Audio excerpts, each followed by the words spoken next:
Awesome date. February 22nd, 2010. Awesome topic. Webcomics Roundtable. This is the OSMcast.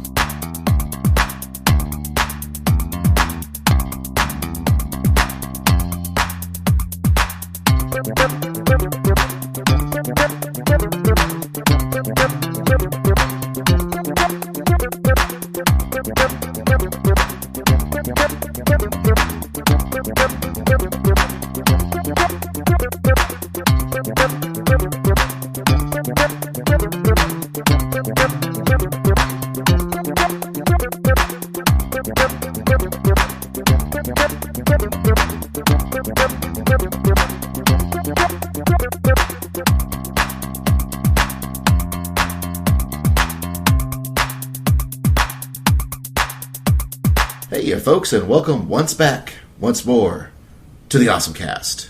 Momentarily, I'm Basil. And I'm Eric. And that's us. For now. For now. Well, I'll actually still be here, but Basil won't.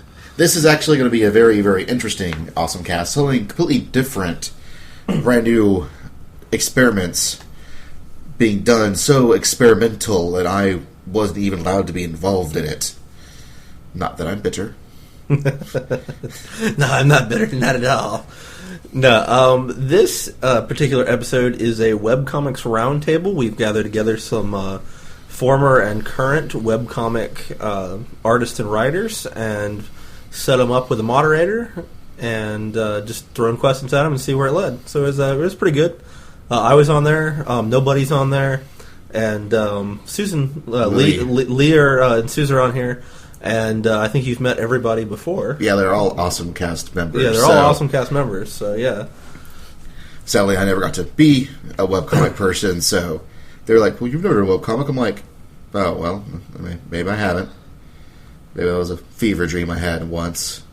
Well, turns out it was. If this works, and if there's actually anybody listening out there in podcast land, let us know if you like this style of OSMcast. We'll bring it back. We'll gather maybe everybody who's played Mass Effect and bring up a moderator and have them argue over Paragon and Renegade or something. Or, it's just Mass Effect's just what I'm thinking about right now because they just beat it, but etc. So, of course, there's the usual things. First, the website, awesomcast.com. Check out the Index of Awesome. Leave comments in the comments section. You can always email us, awesomcast@gmail.com. Send us emails. I check it every day. You will not get unheard. Yes, including you person who said that you want to hear your voice from the really real OhioCon experience. That'll probably be the next thing that goes up, actually, so we actually get that out there. And then we'll probably actually do real podcasts again, and not just these random experiments and contrips. So, yeah, I think, what did we decide what our next one is? Is Mass Effect? Is that what we're... Well, what it's going to be, we're doing another roundtable type thing for the best animes of the aughts. That's right, for the best anime of the aughts. Because we're going to be the actual anime podcast. It's the last person to talk about the best animes of the decade. Yeah, you heard me in anime order. We're going to do it after you. We're even later than you are. That's right. Because that's how you keep it real on the streets. Yeah, we're as late as a cheerleader after prom. On the internet. She's probably playing WoW. That's right. Anyways, and after that, we'll probably do one on Mass Effect 2, since... Yeah, we'll probably do one on Mass Effect 2. Because you were still going, I don't like Mass Effect when we did the first one. Eric is totally fucking obsessed with Mass Effect, so there you go. This is my public mea culpa right here, is that Basil was always trying to get me to play Mass Effect. I was like, I don't want to play that shit, I don't want to play that, screw that, it's probably terrible. And no, Mass Effect, I sat down and played Mass Effect 1, burned through it in 20-something hours, immediately ran out and bought Mass Effect 2, burned through it in 40-something hours, and when I say burned through it, I mean did everything. Yeah. So, in fact, if you'd like to hear us talk about Mass Effect, we did a podcast on it. It was actually our last quote-unquote real podcast, and you can find that, again, in the Index of Awesome. Oh, we did? That was real recent. Yeah. I thought that was a real old podcast. No, it's like that was just like January. Yeah. We recorded in December, but yeah, and also this actually webcomics thing is a little old now. It was done, November? God, October. So yeah, this is sort of This is very old. a blast from the past. I do apologize for that. Essentially what happened is Audacity crashed after the first 15 minutes, and we couldn't recover it, sort of. Essentially what we did manage to recover was about 129 separate 20-second clips of, I'm sure that doesn't mathematically add up, but it was over 120 little clips, and they had to be manually edited back together one at a time. And I was doing finals, and then I kind of got lazy, and then I finally edited them all together, and so here it is. So if you notice any weird audio abnormalities, that's why. Because Eric had to edit all this all by hand, more or less. After about 15 to 16 minutes, I think it's gone. I think I said 20 just a second ago, but I think it's only actually about 15 minutes. And it's not too bad. There's a couple of skips, essentially, like a skipping record every once in a while. So you may not want to start this out in the car, but you could probably finish it out in the car. Yeah, exactly. If that's where you listen to podcasts. I have no clue what you people do. Crazy people. Crazy podcast people. I guess you're probably webcomic people, too, if you're on the internet. But there you go. Do we have anything, World of Awesome like? Any announcements? Anything like that? Not really. I mean, there's stuff going on, but we'll cover that eventually. Nothing crazy. I would like to take 1 second to... we all live here in Huntsville, Alabama.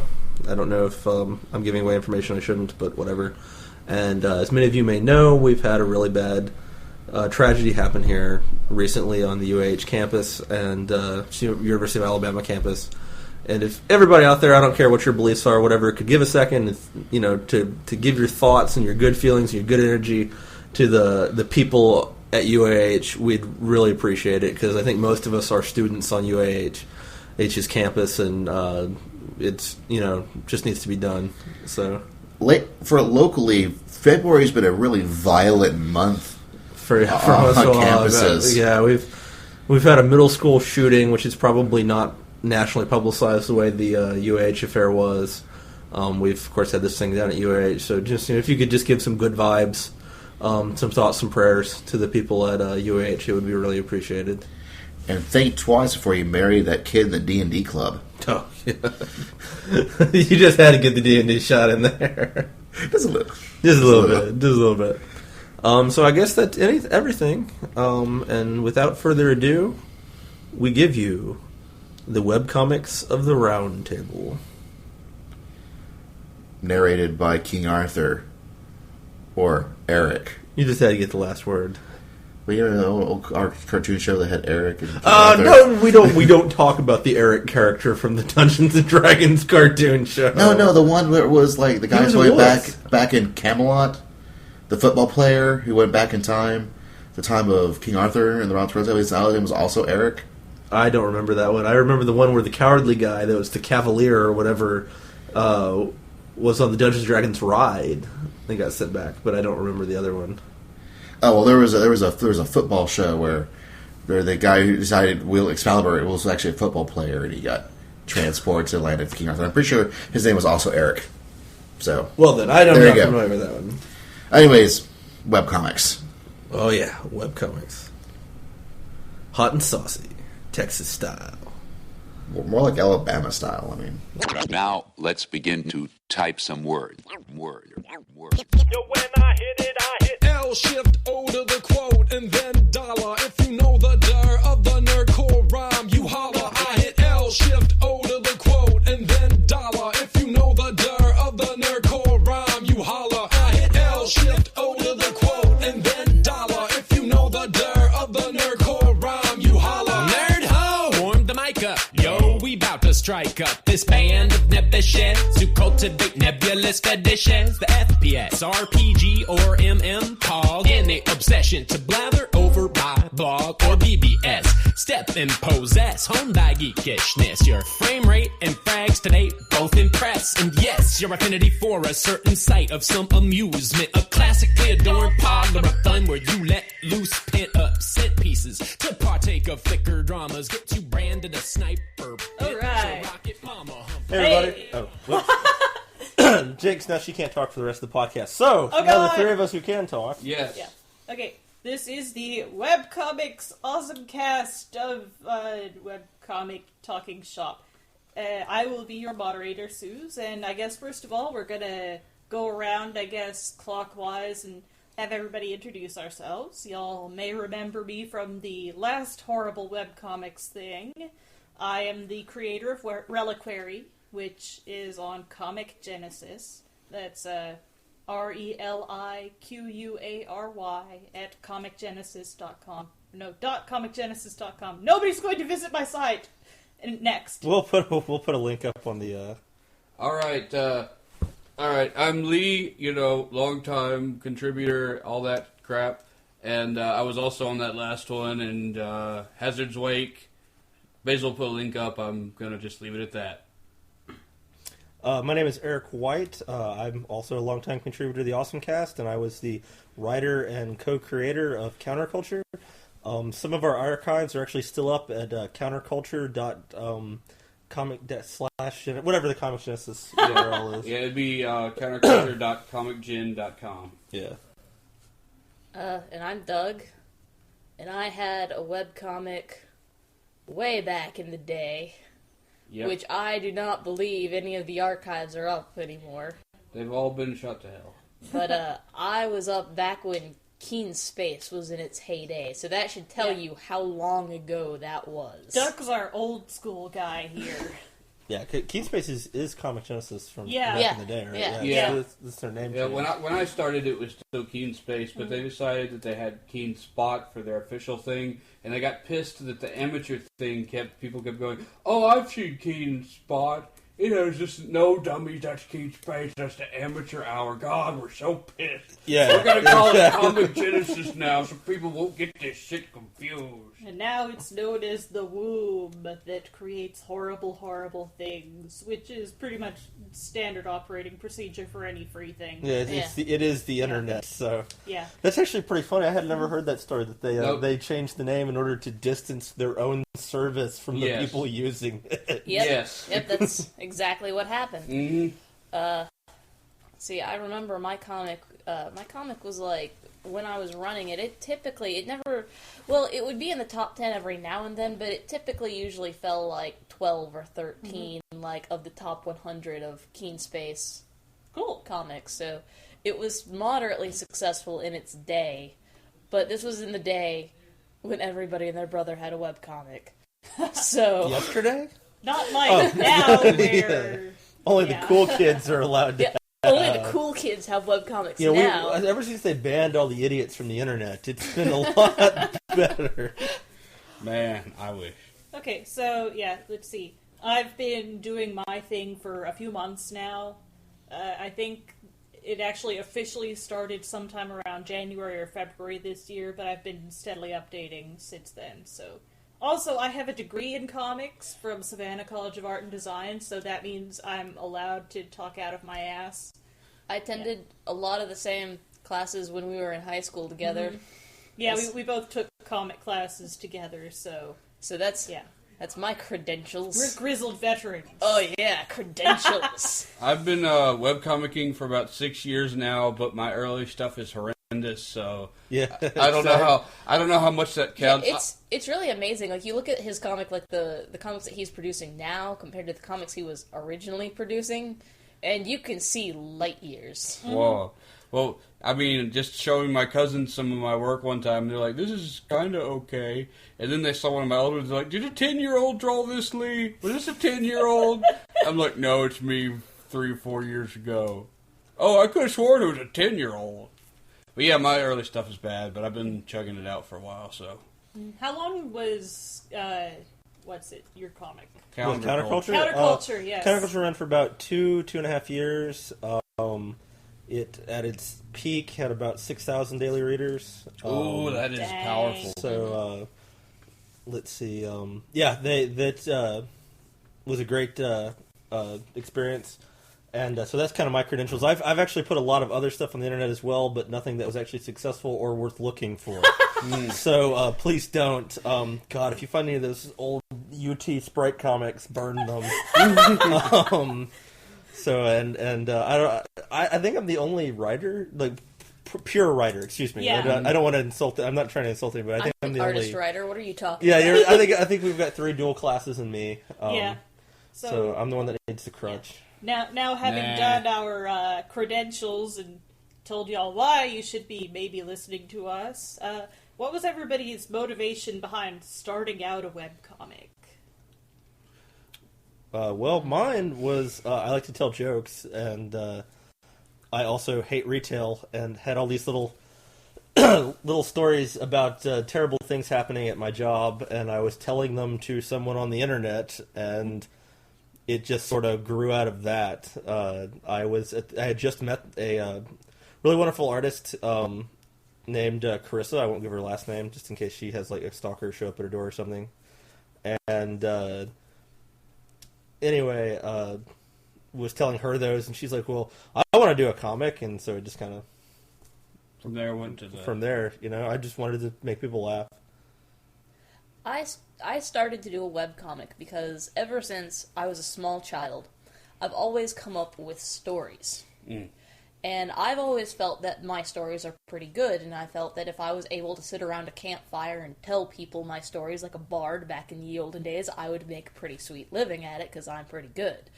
However, when I go to write these stories down, something gets lost in the translation between spoken word and written language, and I suck horribly at it. But I discovered that my art wasn't half bad.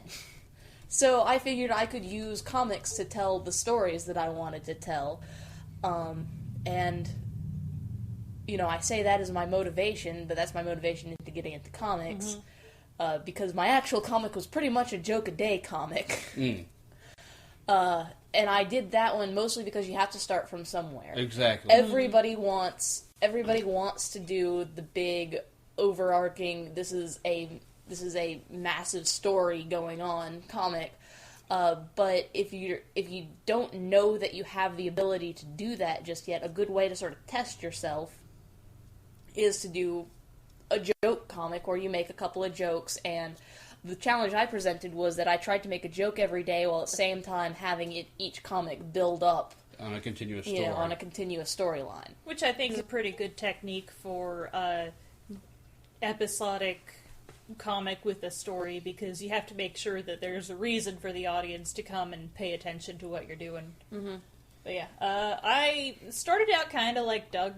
It was like always doing the story crap, and I think I just gravitated toward comicry because I think in terms of images and dialogue and plot, less than in prose, and also because I'm way too finicky and not trusting other people to do anything like teaming up to do directing. So comics is how it went, and yeah, I just picked one of the bajillion stories that are always clamoring for attention in my head and stuck with that, and that seems to work so far. Mine's not a whole lot different. I've always been thinking up stories and doing crazy stuff like wanting to make role-playing games and shit like that, and I just had a whole bunch of ideas floating around and said, what can I do with it? And I've always liked comics, even though I haven't always been the biggest into them. And I was around when the whole the webcomic scene started, and of course, just as the idle watcher, going around looking at stuff like Penny Arcade and Mega Tokyo, and ashamedly, yes, in the beginning, I actually liked Mega Tokyo before it crumbled. But well, I do think that's something that I don't think any of us have mentioned, but I do see a lot of people who start making a webcomic. One of the reasons they start making a webcomic is because they read all these other webcomics, they enjoy these webcomics, and they sort of kind of sit back to themselves and think, I can do that. And they make a webcomic, and some of them have been vastly successful with this, because it turned out, yes, they could do that. Some people can. And some people cannot. Yeah. But if I could break in, I forgot to mention this on my part, but I actually originally did not see the web as a really viable format for me, mostly because most of the comics that I saw were kind of joke-a-day things. But getting more and more into the nuts and bolts of things like self-publishing and also understanding my own artistic scheduling and limitations, I realized that publishing something on the web would give me the audience that I need to actually keep working on something, because if I don't have anybody else expecting something from me, I get lazy. Yeah. Well, that is the best thing that doing a webcomic does, at least in my opinion, is it makes you think, well, I don't feel like writing today, I don't feel like drawing today, I don't feel like doing it today, but if I don't do it today, there's all these people that are going to know I didn't do it. So it keeps you on a schedule, which keeps you doing it, which keeps you practicing, which keeps you honing your craft, whether it be dialogue or drawing or whatever you're doing on there. Exactly. Anyway, you were saying about... But yes, it was pretty much a way for me to get my stories and ideas, and I love characters, which if you read my comic, you'll see that I've crammed way too many in there. And it's a mess, but, I'm keeping with it because people will actually read it, so... But yeah, it was just an outlet for me, because I always have to have some outlet for my creativity and crap. Yeah, so. this is probably going to make me sound like a terrible person, but... Go ahead. Again... I feel this way, and so I'm certain there are hundreds of other artists out there that feel this way. And that is that whenever I drew a picture, wrote a story or something, I would immediately want to go share it with my friends and find out what they thought about it. And I'd be shoving it in their face, going, "What do you think? What do you think?" And the internet gave me a place where I could do that very quietly and without actually bothering anybody who didn't want to be bothered. Yeah, I agree with that, although that kind of bites me on the butt because it makes it hard for me to advertise.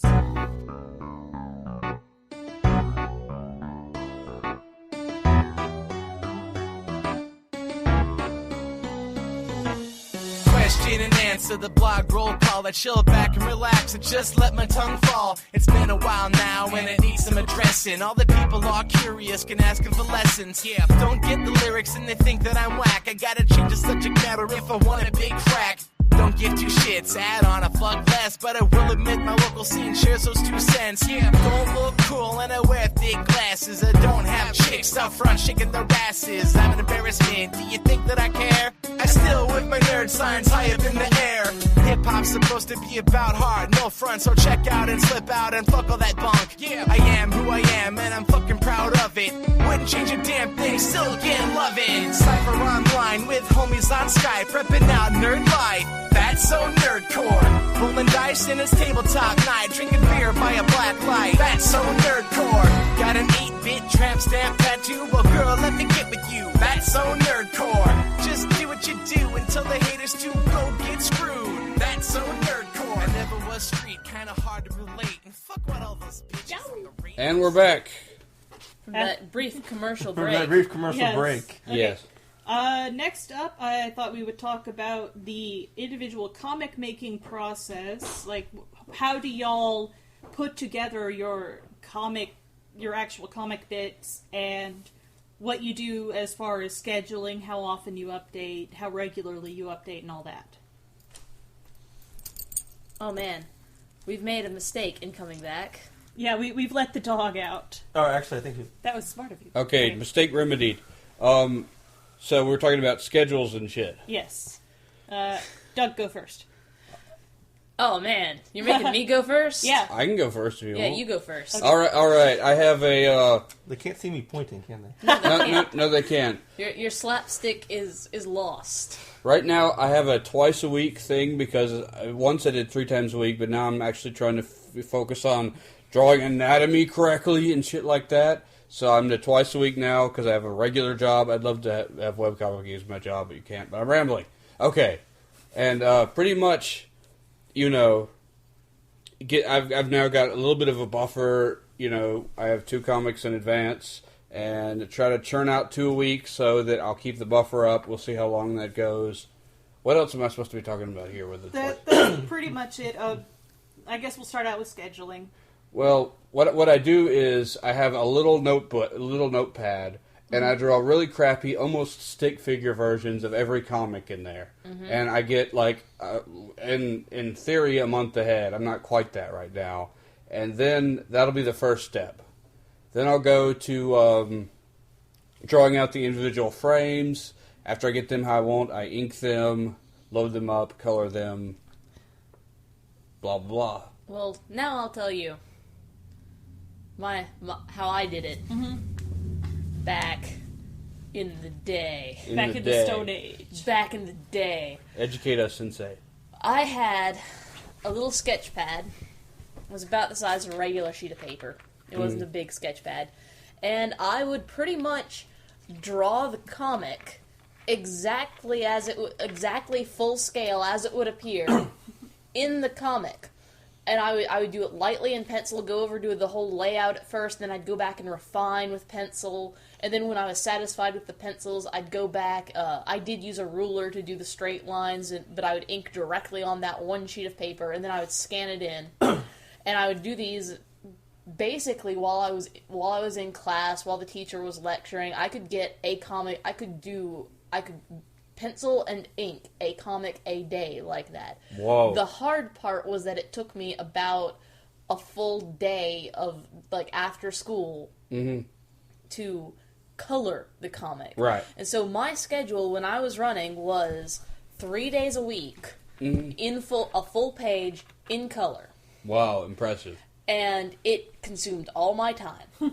It consumed all my free time. That was my hobby, was my comic. And if you talk to a lot of webcomic professionals, that's all what they say if they're doing this. Like, I'm sure people like Gabe and Tycho, that's their job. Yeah. But like the girl who does Devil's Panties, you know, she's doing this as a hobby. She's going to school on the side, I think. No, she's out of school. Oh, Yes, she is currently doing that as her career. Job. Yeah. Oh, well, Yeah. never mind. When I last heard But from there her, are, people yeah, like that. yeah, when I last heard from her, she was doing this while in school, but and so a lot of people end up doing it like that. And this is how I do comics now, and I have to say the way I do now looks much, much better. Mm-hmm. But there's also a reason I don't have a webcomic now. The way I do a comic now is I still have the little individual sketch pad. Mm-hmm. And I will still, I'll do the proper thumbnails now. I'll draw out what I want the page to look like in a little miniature form. Sometimes with stick figures, basically just trying to get the general idea, the general emotions down, the major broad strokes down. Mm-hmm. And then I'll take that out of my sketchbook, set it off to the side so I can constantly be looking at it and referencing it, and then I'll draw each panel individually on a separate page, scan it in, do the inking in things. I actually usually don't actually render backgrounds outside of the computer because it's so hard to get straight lines just right. I do the same thing. I spend way more time on the backgrounds than I do on the figures, by the way. And figures are easy. Backgrounds are hell. Yeah, getting the figures is pretty easy. And I do all of that on the computer. I still do it full scale, and I have to pat myself on the back and say my comic book pages are beautiful, but there's a reason that it takes me a month to produce 6 pages.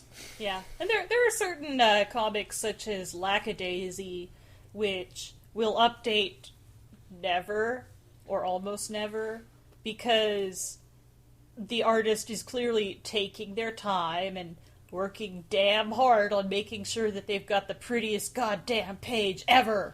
The thing is that I know we're going to probably talk about this more a little bit later, and I just kind of want to bring it up, but I just kind of want to bring it up now because it's point to what I'm saying. Yeah.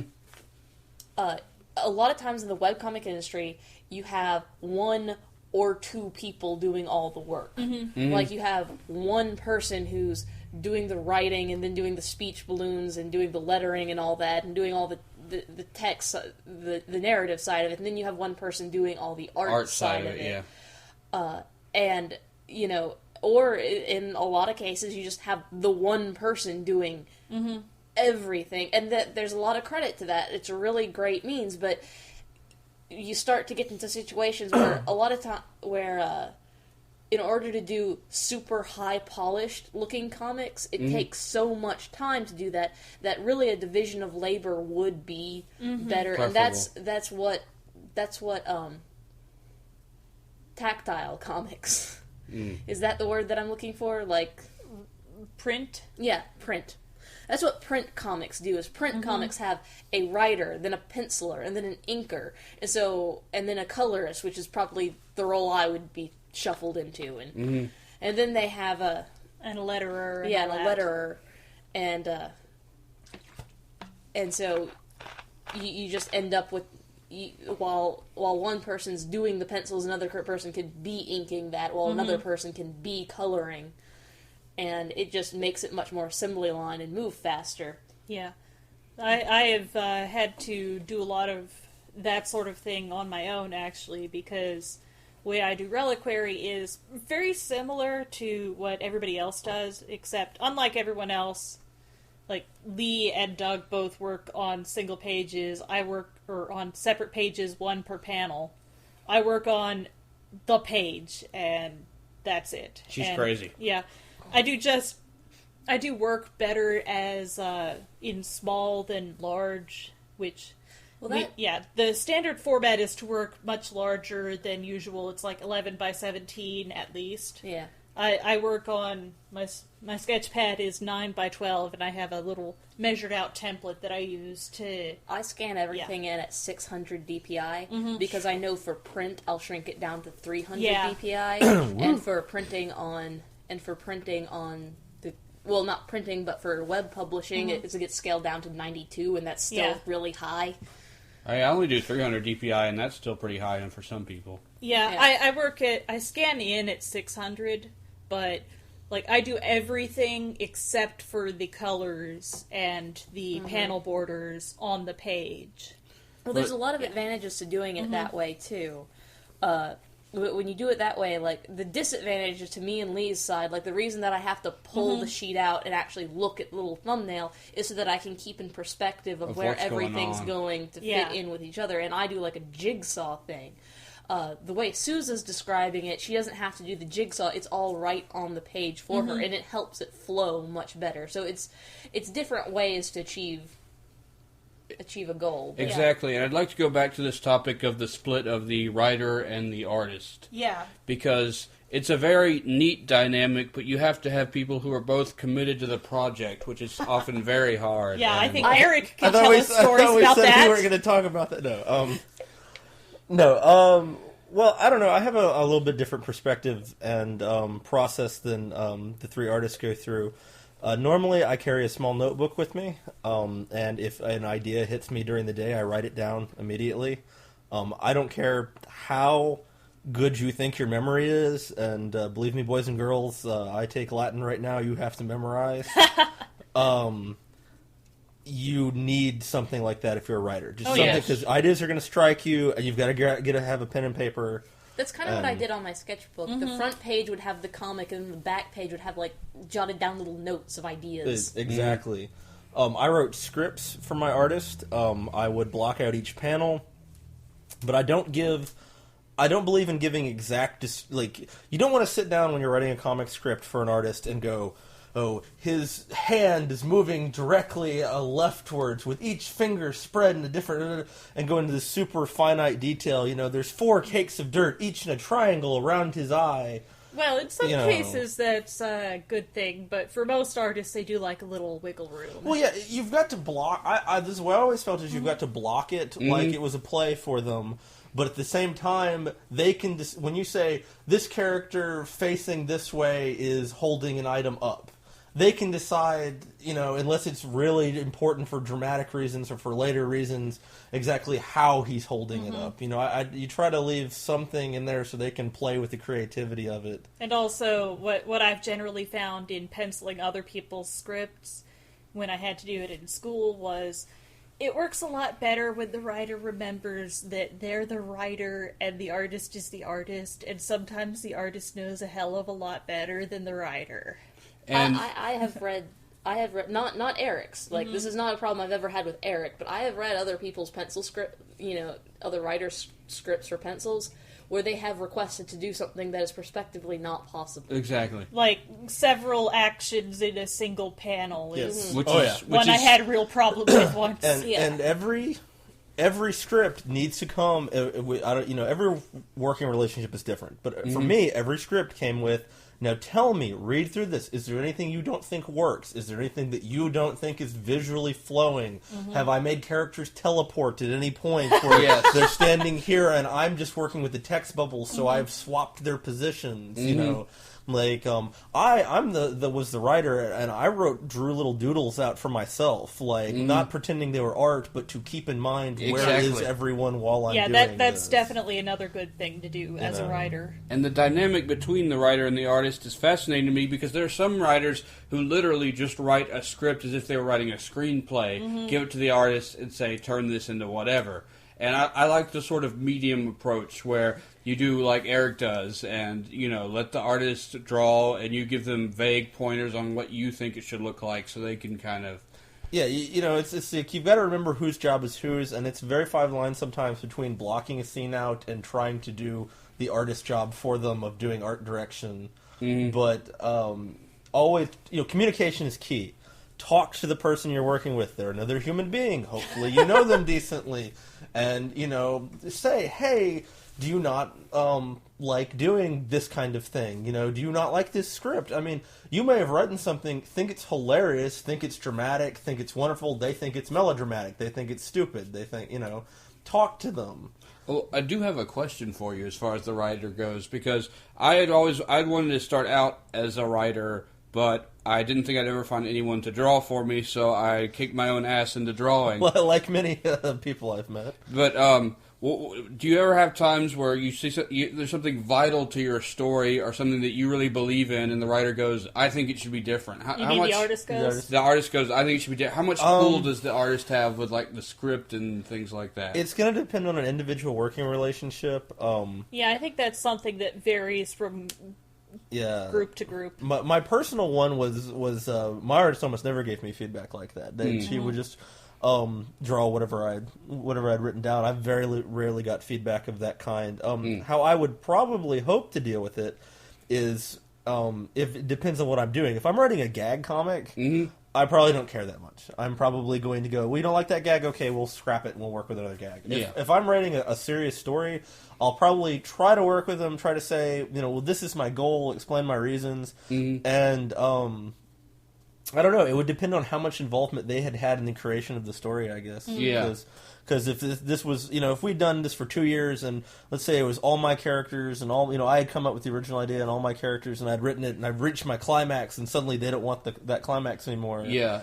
I might have to, you know, put my foot down and go. That is actually kind of the thing that I've seen happen a lot. I've seen happen a lot with writer-artist pairs. Is the writer comes up with the story, the writer comes up with the characters, the writer gives fleshes these characters out. You know, the artist does draw it, but a lot of times over the course of the working relationship, the artist sits there and steps on the writer's toes so many times that the artist starts to think that they're a writer too, and then they take it from the writer, which is very sad because. What the artist does have is I'm sorry. What the artist one instance. What the artist does have is the visual identities of the characters are submitted in that artist style. So in a way, they have a bit of pull there. But you'll see many webcomics where they don't give a shit about that. They'll just switch to another artist, and you'll get used to it. So. Well, also many comics have artists and writers, and they're being written by both. Exactly. You know, Penny Arcade, they fully admit all the time, we write the comic together, we sit down and create it together.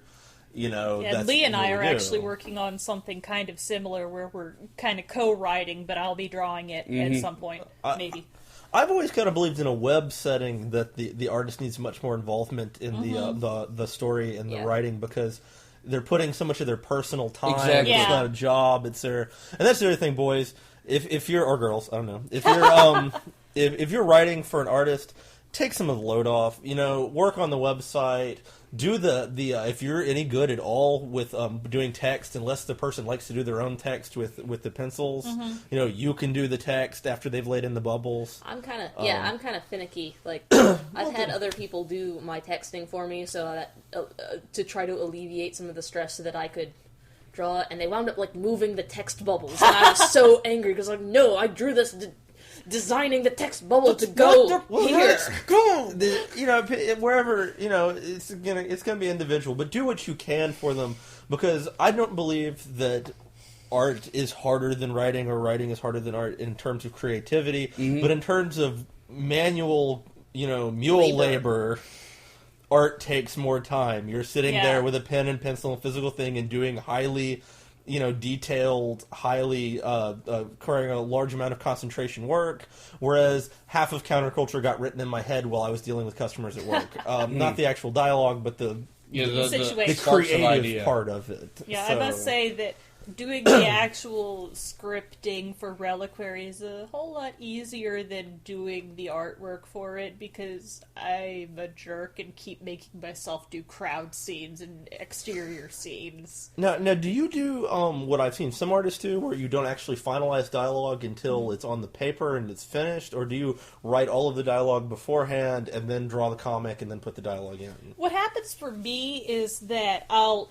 write down the basic dialogue, and then I usually ignore it for a while, and then when it actually comes time to do that page, I'll start working with the dialogue, and what I do first is always put in the lettering and word balloons so that I know what to work around.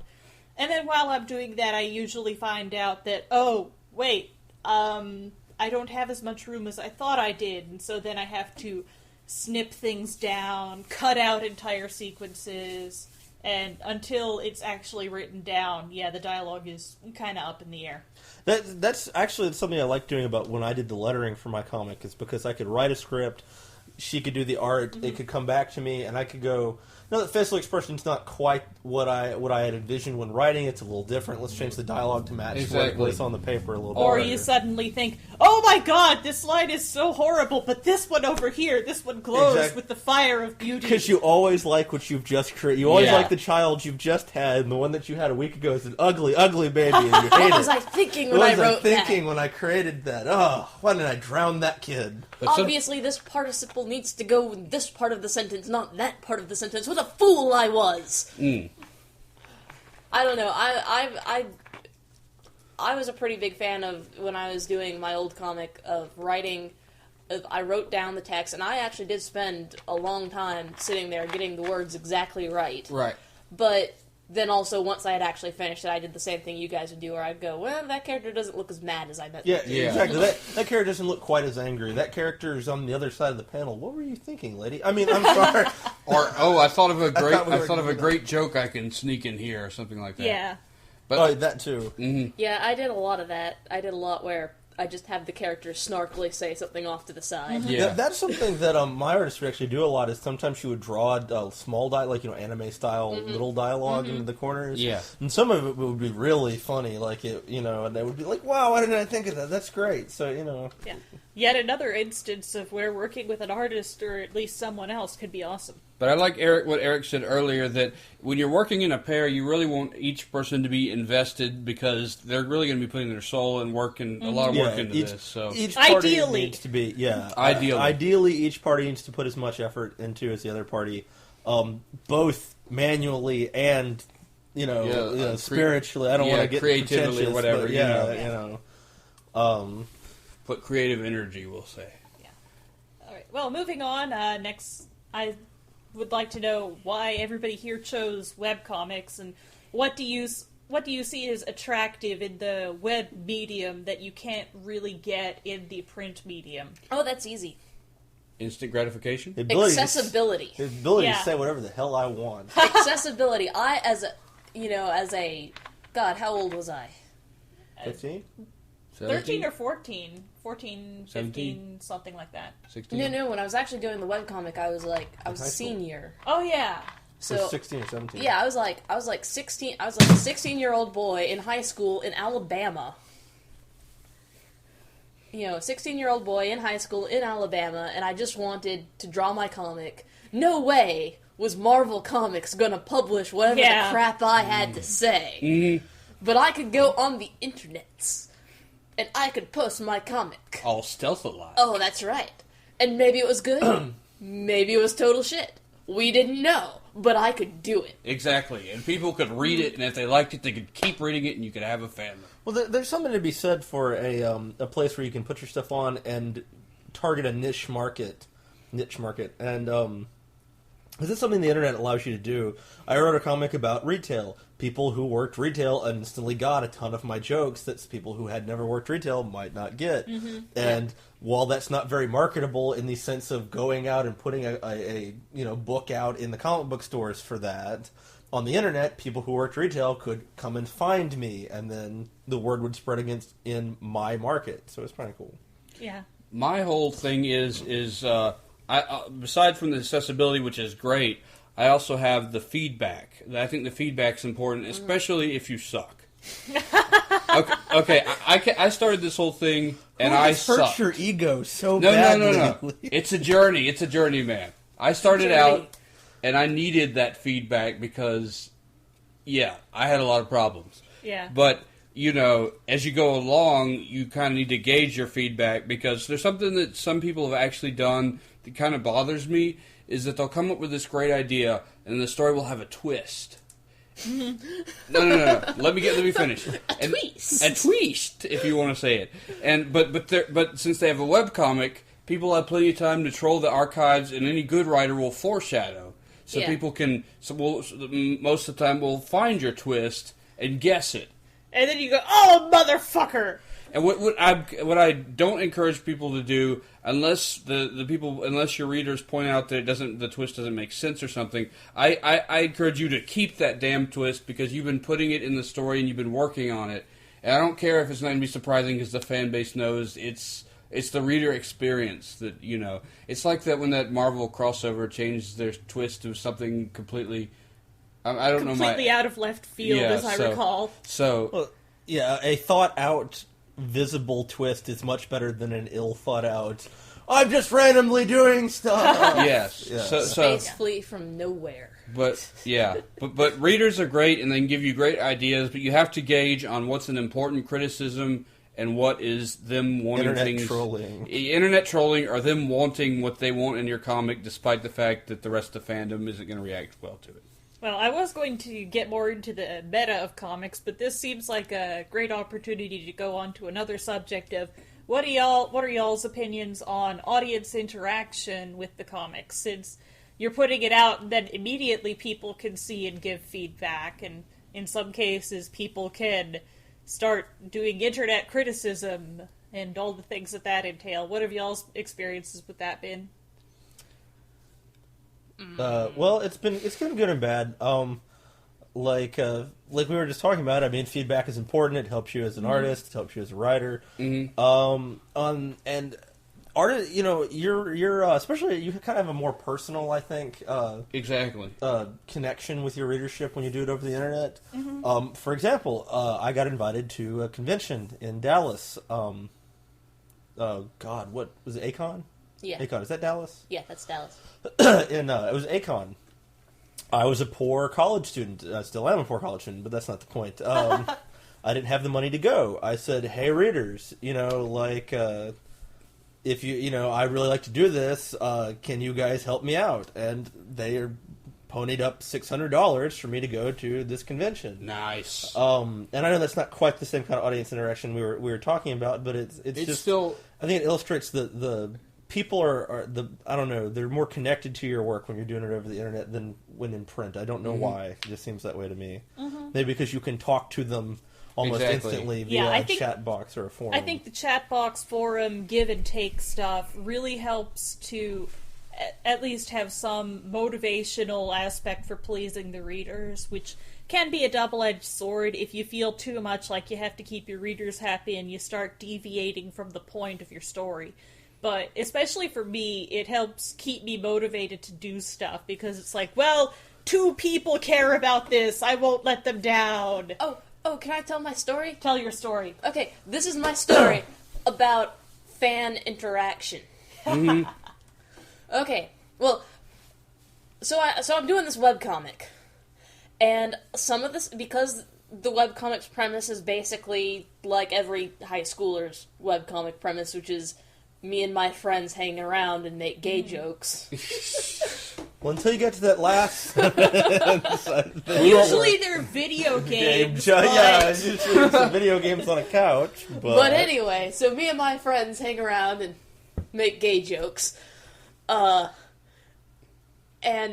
for a lot of the scenes, I had actually used segments of my house as the setting. Like, you know, it was real easy to sit there and go, okay, well, let's say we're having this conversation over by the fireplace. You know, well, these two characters are now having this conversation in my bedroom. And, you know, it gave me a real easy example from which to draw the setting. Exactly.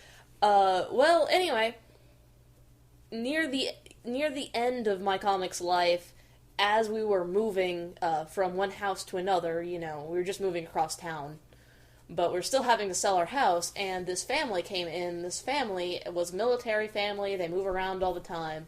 Mm-hmm. And the daughter came in and recognized my house from my webcomic and left a message asking if I was my internet persona.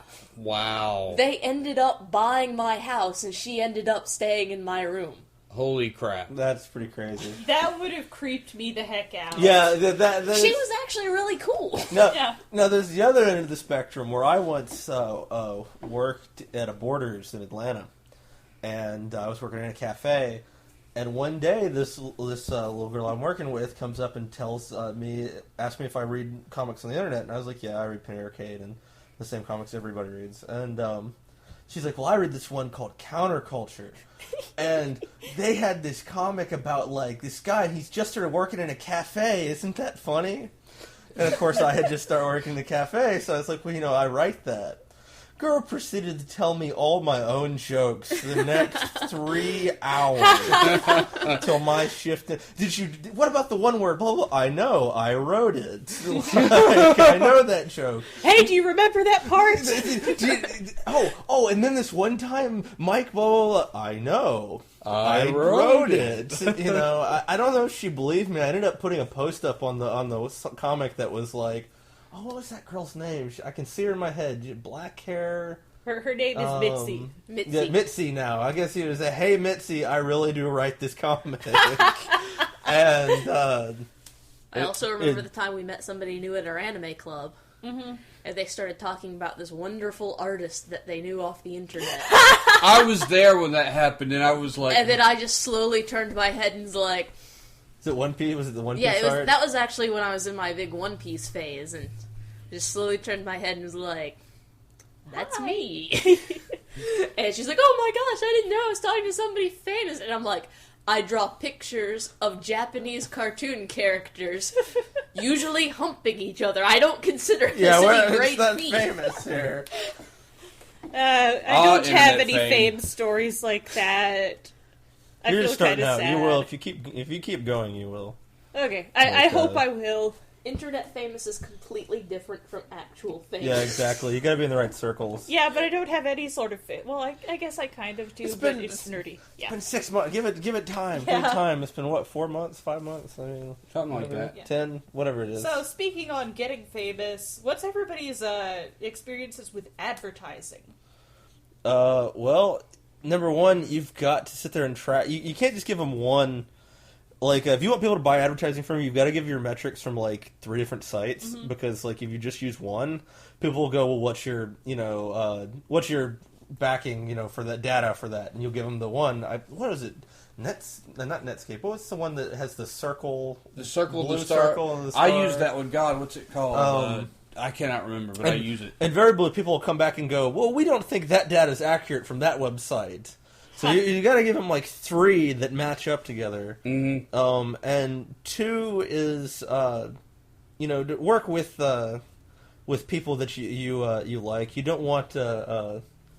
Check out the people that you're advertising for. If you're advertising another webcomic, make sure you can read the other webcomic, and it's not like, page 1, so all them gays should die. That's the punchline. NASCAR rules. You don't want that to be the concept. Unless you're catering to that niche, in which case. Yes, you're in that niche market. That actually happened to me. Like, wow, really? As I told you, my comic was pretty much me and my friends hang out and make gay jokes. Well, while most of the time the punchline was lol gay. The characters had other personalities. Like, there was the one character that,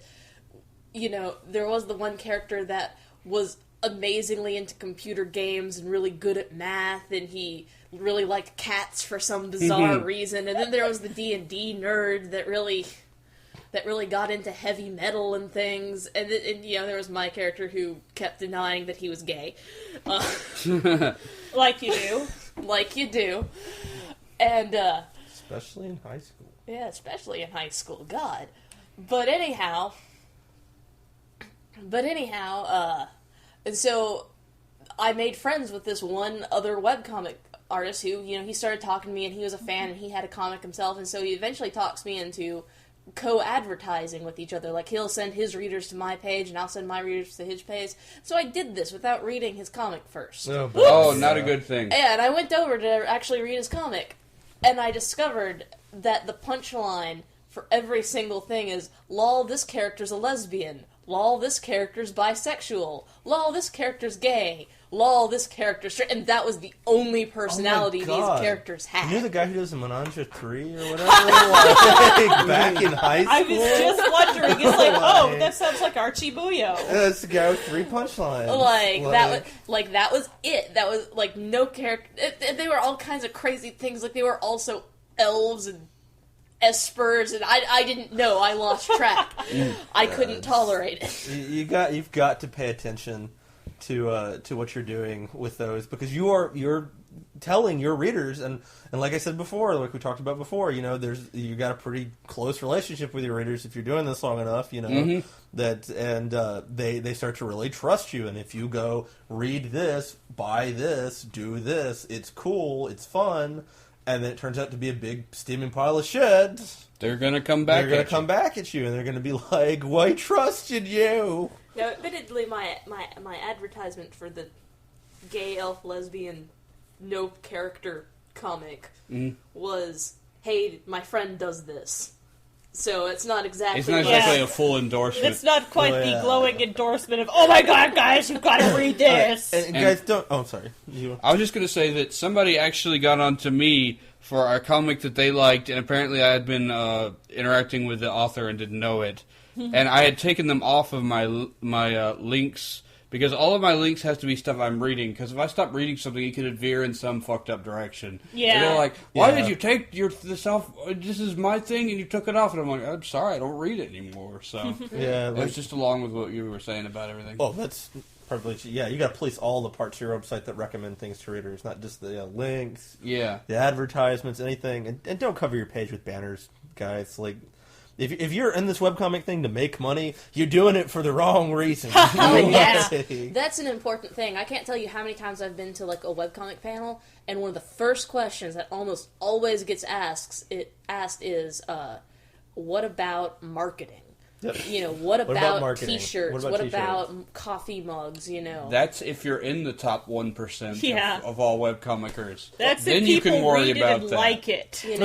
Sitting on a panel, I did like 10 panels at Acon, and I think the number one question at every writer's panel was, where can I find an artist so that I can get famous? Because I need a good artist to get famous with.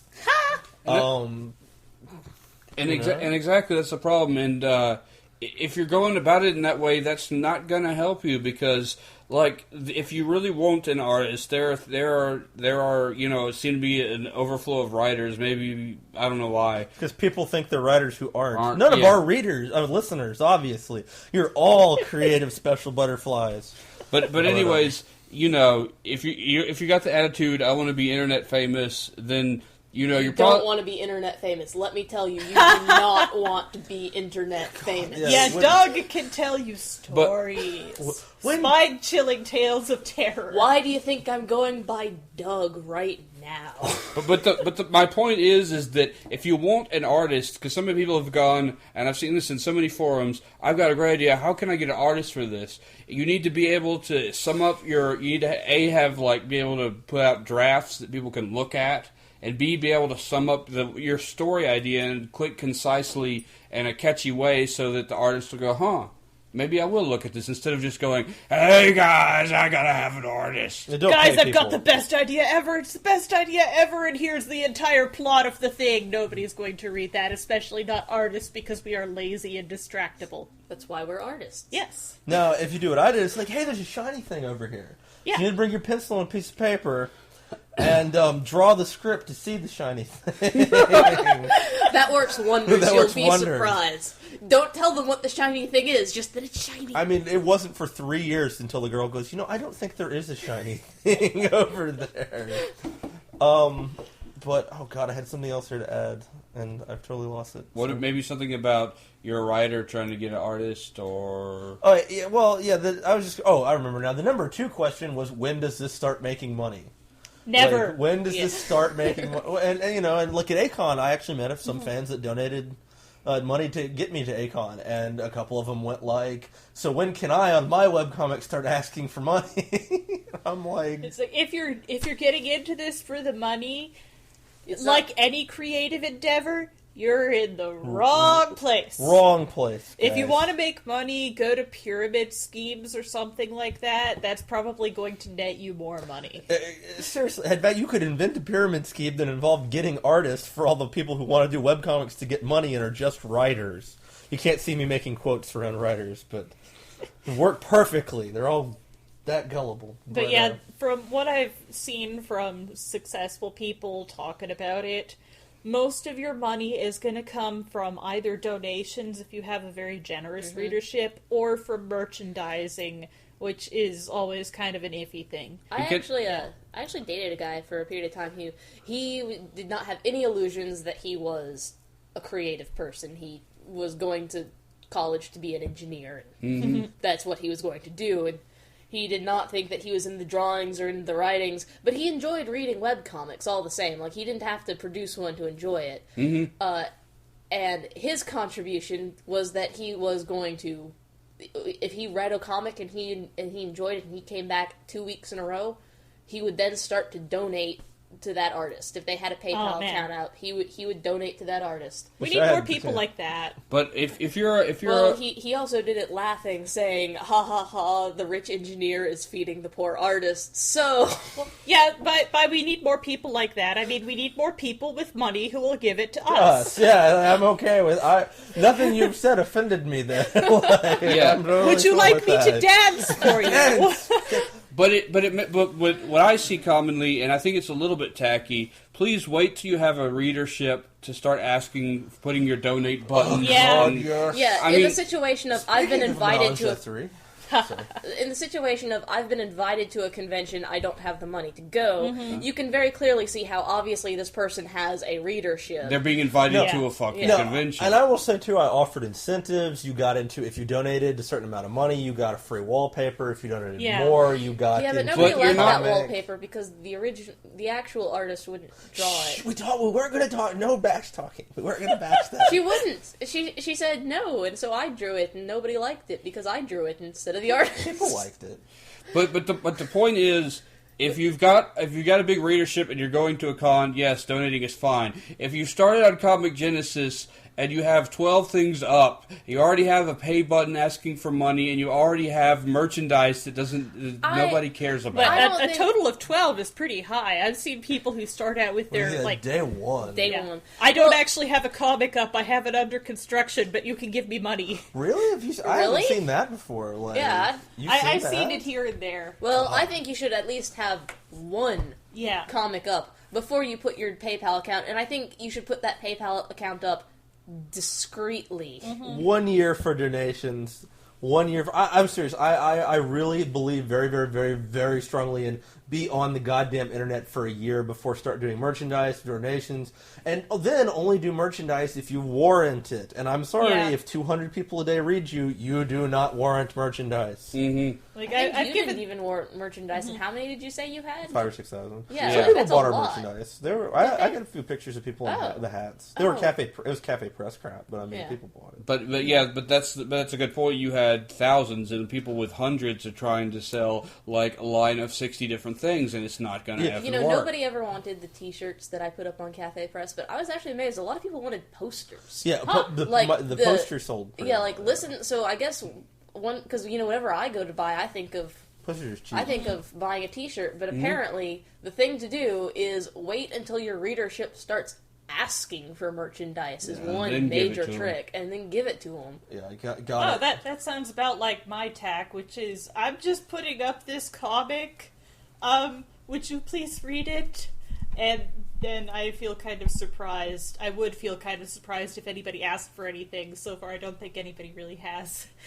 Well, and that brings up something that's kind of I feel is important too. Is if you've got 2 comics, don't advertise. Don't go buy $200 worth of advertising on major comics if you've got 2 kind of links into the don't jump off too quickly. Word of mouth is your best friend, guys. Mm-hmm. Like, word of mouth will get you more hits than anything else. And let me give you a tip for advertising.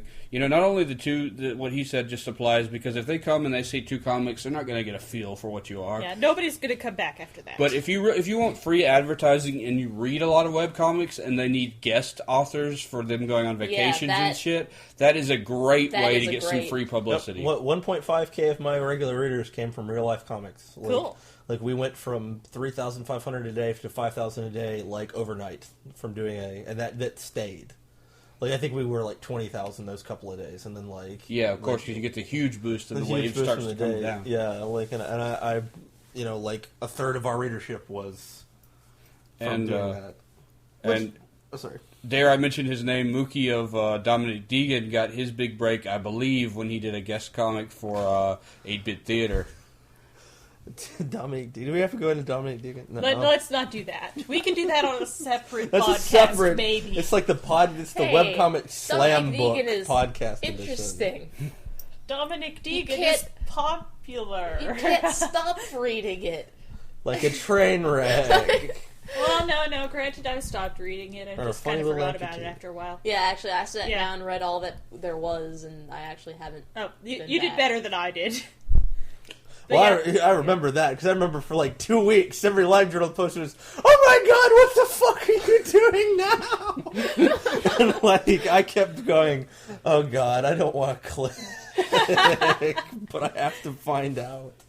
We apologize to any Deegan fans. Yeah, sorry for any Deegan fans, like anybody listens Y'all are used to this. If y'all like Dominic Deegan, y'all are used to it. I mean, they have 3 forums, and half of each forum is comprised of people who hate the strip utterly. So, okay, well, yeah. So I guess now we'll wrap up. Any further advice for aspiring webcomicers? Mine is don't do it unless you really, really want to publish comics on the internet. Like if you're going, oh my god, people, please look at my comic. I want to draw comics, you want to read comics, then that's okay. You can do that. If you're trying to do it to get popular or get laid, you're doing the wrong thing. That's a great idea. Oh, I'm going to start a new webcomic to get laid. New webcomic. Get Eric laid. You're not going to get groupies. You're not going to get money. You're going to have to, like, scramble up to people and go, please read my stuff. Here's a link. Making a webcomic is a lot like climbing a mountain. You do it, you do it for the sake of doing it because it needs to be done. Mm-hmm. You need to. I really do think that when you make a comic, that comics are different from I've just painted an oil painting or I've just written a novel. You can paint an oil painting or you can write a novel and it be a brilliant masterpiece and you lock it away. And you lock it away so that nobody sees it until you die, and then they uncover it and discover it and go, oh, this was great. But comics aren't like that at all. Comics have to live and breathe, and if you draw a comic, you have to show it to somebody. Mm-hmm. That's just how a comic works. And that's the great thing about webcomics, that you can show them to people, even if you're not the best, even if you're just starting out, even if you just randomly had this great idea that you thought would be funny, you do webcomics to do webcomics. Exactly. And also, like climbing a mountain, if you're halfway up that mountain and you jump off and start a new mountain, your readers are going to be very pissed at you. I don't think that one quite connected, and a way that webcomics is not like climbing a mountain is generally people don't make fun of you for climbing a mountain. That's yeah, you don't get like the Cheetos stain on your shirt for climbing a mountain. to take it away from the mountain metaphor, I was sitting there struggling trying to work my advice into a mountain metaphor somehow. But guys, don't talk yourself out of doing anything. Yeah. 9 times out of 10, if you're doing a joke and you make yourself laugh, other people will laugh at it. 9 times out of 10, if you write a script and you think that sounds cool, other people will think it's cool. I'm not saying don't take any advice ever, but some of my best strips were ones I wrote a script, sat down and go, oh god, I'm the only one who's going to think this is funny. Like, I'm the only one in the universe who will like this. I better get rid of it. I gotta get rid of it. Your And in-jokes are not as in as you think they are. Yeah. exactly. Well, generally, if you get a variety of people who also happen to be in your target audience to look at it and go, "Her, that funny," then you're doing pretty good. If you don't really have a target audience, then you just kind of have to ignore that niggling little part that once you're in the middle of doing something, you go, "Oh God, this is terrible! I just need to like burn it all," which happens to be every page. Well, at the same time, you know, if you have going back to the writer-artist duo, if you hand your artist, if you're a writer and you hand your artist something, and the artist looks at it and goes, "This isn't funny." Yeah. Go ahead and scrap it and write something else. And likewise, if you're an artist and you're giving an idea to the writer for them to write, it's retarded. Listen to the writer when he looks at you just with this blank stare and says, "That's retarded." And guys, go take art classes right now. Like, if you're young enough, you go out there. No, I'm kidding. Yeah, all you aspiring writers out there, go take art classes. Well, I'd say that, like, an art class or two wouldn't hurt a writer if they're wanting to write for comics. Just, you know, to get the idea of at least somewhat how artists think. I'll give a reasonable reason for it, rather than writing sucks, do art. Well, I try to be reasonable when I'm not talking about my own stuff, which, as I said before, is generally, "Oh God, this is terrible, burn it." that's what the mark of a true artist is. Oh God, my own work is terrible, kill me. Yeah. And the path of the artist is one of pain and suffering and whining about it. And pain, suffering, and whining. You just need to skip over the second suffering for others in the form of whining. Yes. Well, And yeah, I guess that is it. Thank you very much for listening to us ramble for however long we've rambled. And thank you, OSMcast, for letting us ramble on your show. Yeah, thanks, guys, and everybody check out Reliquary and Hazard's Wake because they're both Yes, awesome. please check out our comics and continue to read and enjoy them, I hope. Yes. All right, and with that, we are out. Bye, y'all.